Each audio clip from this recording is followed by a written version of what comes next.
Well then, let's hear it. Who or what was it that caused the cable break? What? Who or what? Who or what? Who or what? Who or what? Who or what? Definitely not Grossberg. I don't want to say Phoenix.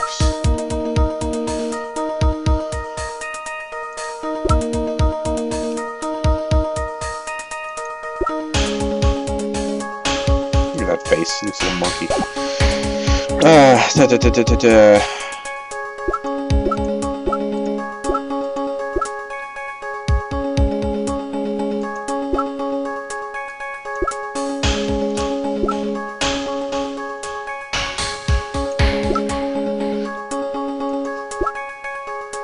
Who or what was it that caused the cable to break? An article. Very little. Hey, what is that? Very little information is being disclosed at this time. Since the victim of yesterday's incident is the district court cafeteria, is said to have been a lawyer. However, police are questioning the 19-year-old female college student who was sitting with the victim.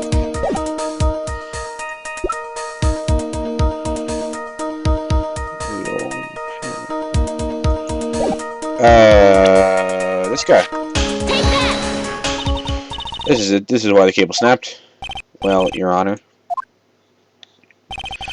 I believe that the only thing that was snapped is the mind of the defense. That was one of your best lines, Your Honor.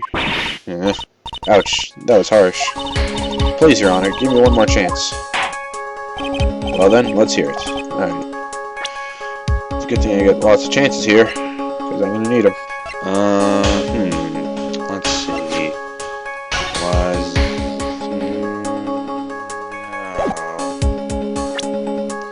It's not Grossberg. It was you, Delilah Hawthorne. Oh, no, the music stopped again. Oh, there's a fast forward? Huh. Was it... Do they want me to say Phoenix? Your Honor, please think back to Phoenix Wright's testimony. Oh, Mr. Wright's testimony. It was, but I didn't want to say my own client. That sounds weird. And may hurt my case.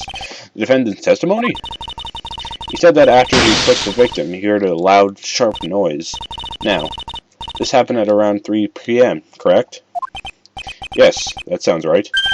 Wait, are you saying that the lab equipment lost power at 2:55 p.m., which fits right in with Mr. Wright's timeline, sorry. In other words, it was Mr. Wright's shove that caused the power outage. Yes, the prosecution also came to that same conclusion. And it was at the very shove that caused Mr. Swallow to be electrocuted. Now, I'm just going to go out on a limb here and say... Objection! Yeah. I'm afraid I can't agree with you there, Mr. Payne. What's that supposed to mean?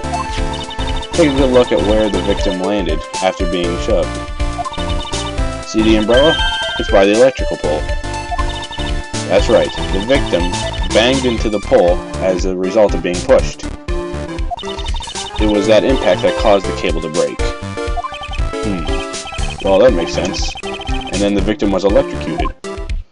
Oh, I'm sorry, Your Honor, but no. It doesn't make any sense at all. If the victim was shoved into the far pole, then he couldn't have been electrocuted by the severed cable in the foreground here. In other words, someone other than my client must have electrocuted the victim. Oh no. Order in the court. The lamentations of my enemy. How I've longed to hear them. It's true. The defense is absolutely correct. There doesn't seem to be any way to defend it. Mr. Judge, sir? May I say something? The Madam Attorney's explanation. She said some things that are a little different than I remember them. What the? Please, just one more. Just once more. May I please testify one more time, please, Mr. Judge? Of course, it's alright. Just go right ahead and give your new testimony. This is it. She's was finally starting to show her true colors. What I witnessed. Part 2. The truth is, Feenie pushed him twice. Aw, Feenie. The first time was into the electric pole. That's when the cable broke.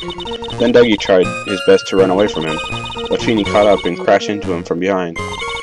The cable snapping and Dougie being electrocuted. It all occurred in less than a minute.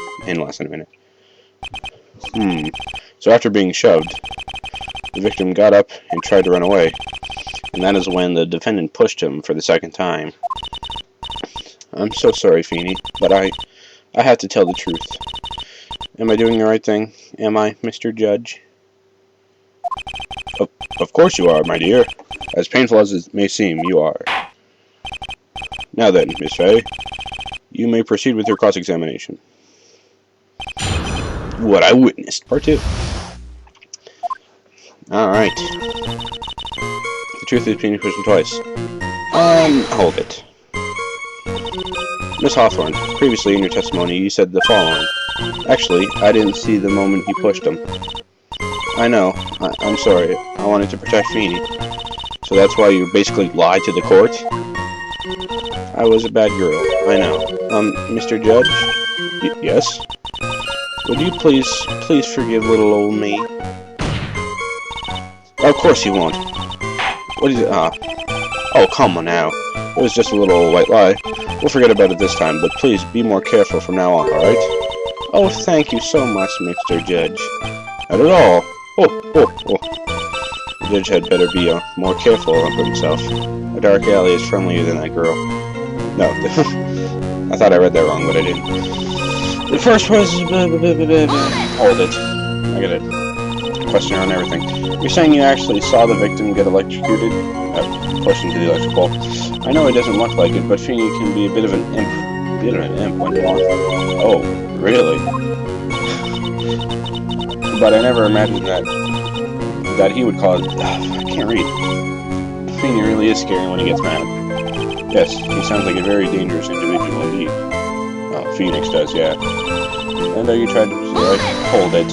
I don't want to read again. So let me get this straight. You're happily listening to your music on your headphones while you watch this scene unfold? What? Stop. Miss Fay, I'll have to ask you to stop badgering the witness. I wasn't happy. I was so scared that I couldn't even move. All I could do was stand there and cheer them on. Cheer them on? What do you mean by that? Well, I wish the best for both of them. Where they could both fight their all. And it seems very sweet of you to be so supportive. And what happened after that? Feenie caught up. Just press. That doesn't sound quite right. There are handprints found on the chest of the victim's leather jacket. Mr. Payne, were there also prints found on the back of his leather jacket? Well, no, there wasn't. Madam Fay, may I suggest that you listen a little more carefully? I said that he crashed into him from behind, right? My Feenie wouldn't leave any prints behind in that case, would he?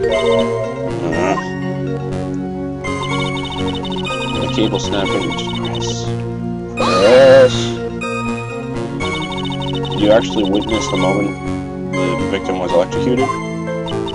I'm sorry, I didn't actually see it. I turned my eyes away. That's understandable. Yes, indeed. It would have been quite a horrific sight for anyone to behold. Horrific. I don't know why, that sounds weird to me. If I don't figure out any contradictions here, it's all over.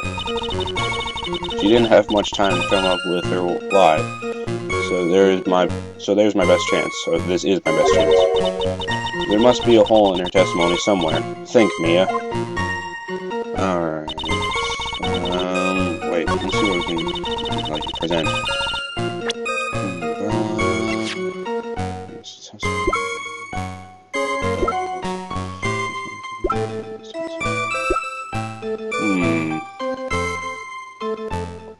Wait a minute. I may be onto something here. Do I have to... I know she said said something. Here, wait, go back. Yeah, at the end, she said something about it all occurred in less than a minute. But the autopsy. No, that was wrong. I thought I was onto something.